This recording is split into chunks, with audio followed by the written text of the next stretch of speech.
उज्जैनची प्रसिद्धी देशाच्या सीमा ओलांडून विदेशात पोहोचते. त्यामुळे उज्जैनमध्ये विदेशी पर्यटकांचं येणं जाणं सुरू होतं. याच पर्यटकांबरोबर देवस्थानाच्या विदेशी राजदूतही उज्जैनला येऊन महाराजांना भेटतो. महाराजांचा विजय असो. मी देवस्थानाचा राजदूत तुमच्या सेवेत माझ्या महाराजांचा संदेश घेऊन आलो आहे. देवस्थान राज्य उज्जैन नगरी बरोबर व्यापारी संबंध वाढवायचे आहेत.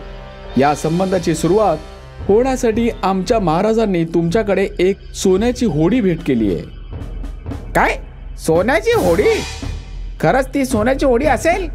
कुठे आहे सोन्याची होडी? होडी क्षिप्रा नदीच्या किनाऱ्यावर तुमची प्रतीक्षा करत आहे. मी तुमच्या महाराजांच्या या भेटीमुळे फार खुश झालो आहे. त्यांनी माझं मन जिंकलं आहे. आम्ही तुमच्या राज्याबरोबर नक्की मैत्री करू. महाराज, तुम्ही योग्य समजत असाल तर आपण जाऊन सोन्याची होडी पाहूया. हो महाराज, आम्हालाही हेच हवं आहे की तुम्ही त्या सोन्याची होडीत बसून तुमचा मान वाढवावा. ठीक आहे, आम्ही होडीत नक्की बसू, पण कालजई बरोबर. महाराज, कालजईला दरबारात येण्याची सूचना केली होती, पण तो नाही आला. वाटतंय तो याने खुश नाहीये. म्हणजे काय? कालजईची इच्छा नाही आहे की कोणी तुम्हाला सोन्याची होडी भेट म्हणून द्यावी. असं नाहीये सेनापतीजी. तुम्ही अजून कालजईला ओळखलेलं नाही. या महाराज, होडीत बसा. खरंच ही सोन्याची होडी आहे. किती सुंदर आहे. ये कालजई, आपण सोन्याच्या होडीचा आनंद घेऊया. क्षमा करा महाराज, तुम्ही या सोन्याच्या होडीचा आनंद घ्या. या राजदूत, तुम्हीही या. जर आपण या सोन्याच्या होडीमध्ये बसून फिरू शकलो असतो तर. कालजई, तू महाराजांबरोबर का नाही गेलास? ही सोन्याची होडी महाराजांना भेट म्हणून मिळाली आहे, म्हणून त्यावर महाराजांचा अधिकार आहे. अरे अरे अरे अरे, हे काय? अचानक वादळ आलं. अरे ते बघ, महाराजांची होडी उलटी झाली. महाराज बुडत आहेत. अरे कोणीतरी वाचवा. नदीत उडी घ्या आणि महाराजांना वाचवा. लवकर करा, महाराजांच्या जीवाला धोका आहे. कालजई, तो इथे पुतळा बनून का उभा आहेस? महाराजांचा जीव धोक्यात आहे. जे होणार आहे ते कोण टाळू शकतं मंत्रीजी? हे बघा, आता आपणही काही करू शकत नाही. नदीत सैनिक महाराजांना शोधत आहे, पण महाराज कुठेच दिसत नाहीत. महाराजांच्या मृत्यूच्या बातमीने सगळं उज्जैन शोकात बुडतं. प्रत्येक जण दुःखी होतो. राजमहालापासून नगरातल्या चौकापर्यंत आक्रोश ऐकायला येतो. सगळेच ही वाईट घटना आणि त्या सोन्याच्या होडीची चर्चा करतात. खरंच ती सोन्याची होडी दुर्दैवी होती. तू बरोबर बोललास. सोनं कोणालाही लागू पडत नाही. सोनं हे स्वार्थाचं प्रतीक आहे. महाराजांना होडीमध्ये बसण्याची काय गरज होती? राजे महाराजे सोन्या चांदीतच खेळत असतात. त्यांच्यासाठी चांगलं वाईट असं काही नसतं. परिणाम पाहिलात ना, आपले महाराज आपल्यात सोडून गेले. दादा, मला तर विश्वासच होत नाहीये. आपला विश्वास करण्याने काय होईल? महाराजांचं तर जीवन समाप्त झालं. आश्चर्याची गोष्ट अशी आहे की नदीतून त्यांचं शरीर नाही मिळालं. यापेक्षा या गोष्टीचं जास्त आश्चर्य आहे की सोन्याची होडी आणि राजदूत ही नाही मिळाले. या सगळ्यात प्रसंगात कालजईने काहीच नाही केलं. हो ना, कालजई तेव्हा त्यावेळी नदीच्या किनाऱ्यावर उपस्थित होता. तरी त्याने ही अशी दुर्दैवी घटना होऊ शकली. वेळ फार शक्तिशाली आहे. जे होणार ते कोण टाळू शकतं? तू बरोबर बोलत आहेस. आता उज्जैनला कोण सांभाळणार? म्हणजे आपला पुढील राजा कोण असेल? आजपासून उज्जैनचा राजा मी असणार. सेनापती, सगळ्या राज्यात हा संदेश पाठवून टाका. प्रत्येक गावात वस्तीत सांगून टाका. माझं नाव सगळीकडे पसरून टाका. माझ्या नावाची जाहिरात करा. आजपासून मी उज्जैनचा राजा. मंत्रीजी, आम्ही तुमच्या निर्णयाला सहमत नाही आहोत. तुम्ही उज्जैनची फसवणूक करत आहात. सेनापतीजी, महाराज आता या जगात नाहीत. मला उज्जैनचा राजा होऊन जनतेचं भलं करण्याची इच्छा आहे. मला संशय कालजईवर आहे. महाराजांच्या मृत्यूत त्याचा हात असू शकतो, म्हणून त्याला त्वरित पकडून चौकात मृत्यूदंड देण्यात यावा. जा सेनापती, कालजयला पकडून आणा. कालजय तुमच्या समोरच आहे. कालजयी महाराज, महाराज तर जिवंत आहेत. सेनापती, अटक करा दोघांना. सेनापती, पकडा या गद्दाराला. महाराज, तेज प्रतापांचा विजय असो. जय जयकार माझा नाही, कालजयीचं करा, ज्याने मला या षडयंत्रातून बाहेर काढलं. महाराज, तुम्हाला या षडयंत्राची माहिती कशी मिळाली? षडयंत्राची माहिती मला नाही, कालजयीला लागली होती. मी तर त्या सोन्याच्या होडीला भेट स्वीकारून खुश झालो होतो. सोन्याच्या लालसेने मी आंधळा झालो होतो. कालजयी, तू महाराजांना या षडयंत्रातून कसं वाचवलंस? सेनापतीजी, मी त्या विदेशी राजदूत आणि गद्दार मंत्र्याचं बोलणं ऐकलं होतं. मी महाराजांना सतर्क करणार होतो, पण त्यावेळी कोणी माझं ऐकलंच नाही. तेव्हा मी महाराजांना वाचवण्यासाठी योजना आखली. सोन्याच्या होडीत बसण्याआधी कालजयीने मला सूचना देऊन मला जागृत केलं. मग कालजयीने मला जादूने तिथून गायब केलं आणि माझ्यासारखा दिसणाऱ्या राजा त्या होडीमध्ये बसायला लावलं. यानंतर जे काही झालं ते सगळ्यांनी पाहिलं आहे. याचा अर्थ नदीत जे बुडाले आहेत ते तुमच्यासारखा दिसणारा जादुई राजा होता? हो, जादुई राजा बरोबर तो गद्दार विदेशी राजदूत तूही पाण्यात बुडून मेला. असं केल्याने मंत्र्याची चाल ही सगळ्यांना समजली. सेनापती, उद्या चौकात याला मृत्यूदंड दिला जाईल. जशी इच्छा तुमची महाराज. आजच्या घटनेने मला हे शिकवलं आहे, राजा असो किंवा रंक, त्याने स्वार्थ केला नाही पाहिजे. कुठल्याही अनोळखी व्यक्तीकडून महागडी भेटही घेतली नाही पाहिजे आणि भेट घेण्याआधी त्याचा उद्देश समजून घेतला पाहिजे. आम्ही सोन्याची होडी घेण्याआधी या सगळ्याचा विचार नाही केला. यामुळे असा दुर्दैवी प्रसंग आमच्यावर आला.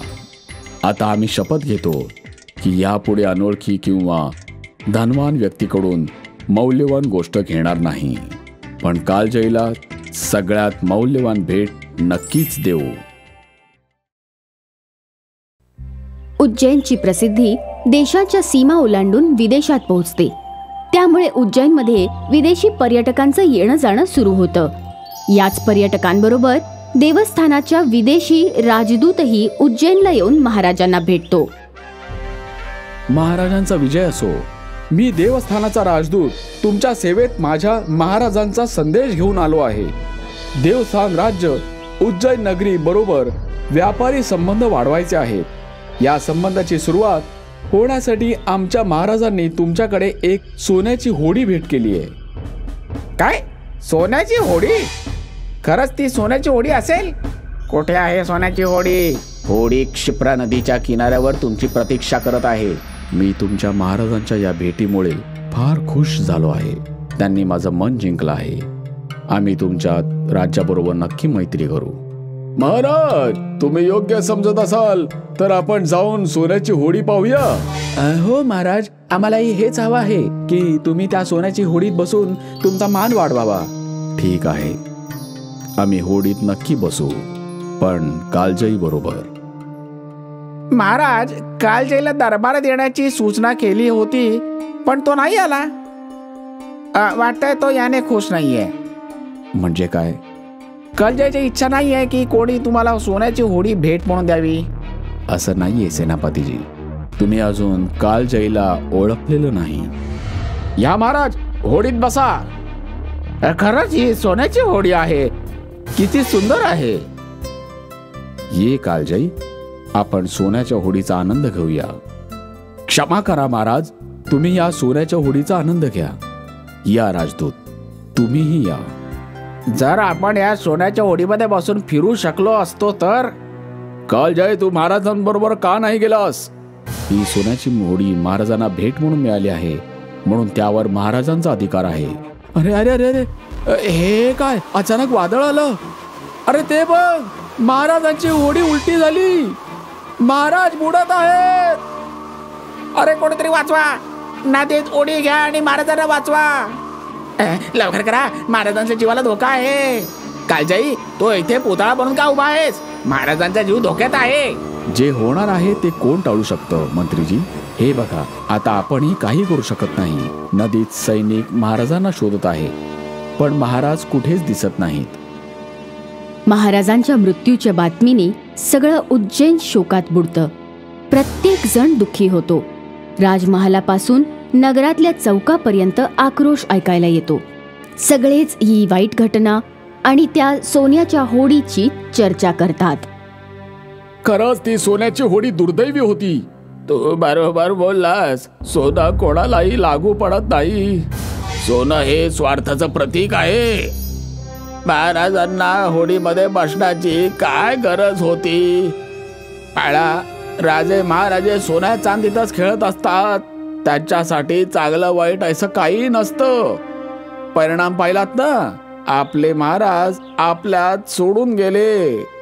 दादा, मला तर विश्वासच होत नाहीये. आपला विश्वास न करण्याने काय होईल? महाराजांचं तर जीवन समाप्त झालं. आश्चर्याची गोष्ट अशी आहे की नदीतून त्यांचं शरीर नाही मिळालं. यापेक्षा या गोष्टीचं जास्त आश्चर्य आहे की सोन्याची होडी आणि राजदूत ही नाही मिळाले. या सगळ्यात प्रसंगात कालजयने काहीच नाही केलं. हो ना, कालजयी तेव्हा त्यावेळी नदीच्या किनाऱ्यावर उपस्थित होता. तरी त्याने ही अशी दुर्दैवी घटना होऊ शकली.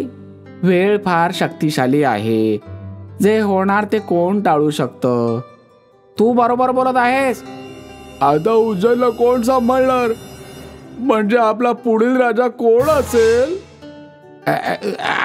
आजपासून उज्जैनचा राजा मी असणार. सेनापती, सगळ्या राज्यात हा संदेश पाठवून टाका.